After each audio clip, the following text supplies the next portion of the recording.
Oxygen Easy filtrų keitimo procedūra neprijungus rekuperatoriaus prie internetinio ryšio Wi-Fi. Šiuo atveju turime prijungtą, tai tiesiog pakeičiame iš Wi-Fi režimo į Bluetooth režimą, palaikius įjungimo mygtuką, kol sumirks lemputės.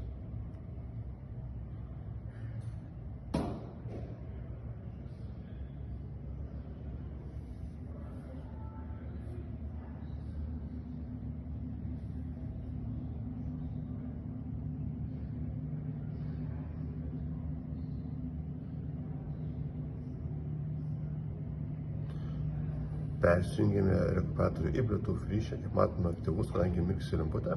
Pasiėmame telefoną, atsidarome Oxygen Installer programėlę, pradedam darbą, ieškome įrenginio, įrenginys rastas, prisijungia, atsidarome patį įrenginį, pasirinkame user menu, filters, pasirinkame, kad norime pradėti filtro keitimo procedūrą. Tada matome išeina lentelę papildomą, ją atsidarome. Ir tada matome, pasirinkame filtrus Supply arba Extract, tai tiekiamo ištraukiamo oro filtrus pagal turimų filtrų klasifikacijas. Tada pasiėmam, kad keisti vieną iš filtrų, šiuo atveju tiekiamo oro srauto, patvirtinam, kad pakeitėm, tada pasirinkame kitą filtrą, kad pakeitėme, pasitvirtinam,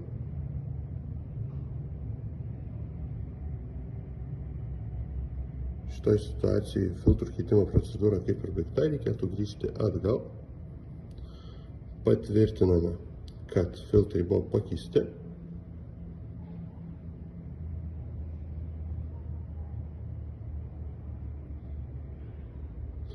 Filtrų keitimo procedūra baigta. Galime grįžti į Users menu. Pasirinkame informaciją.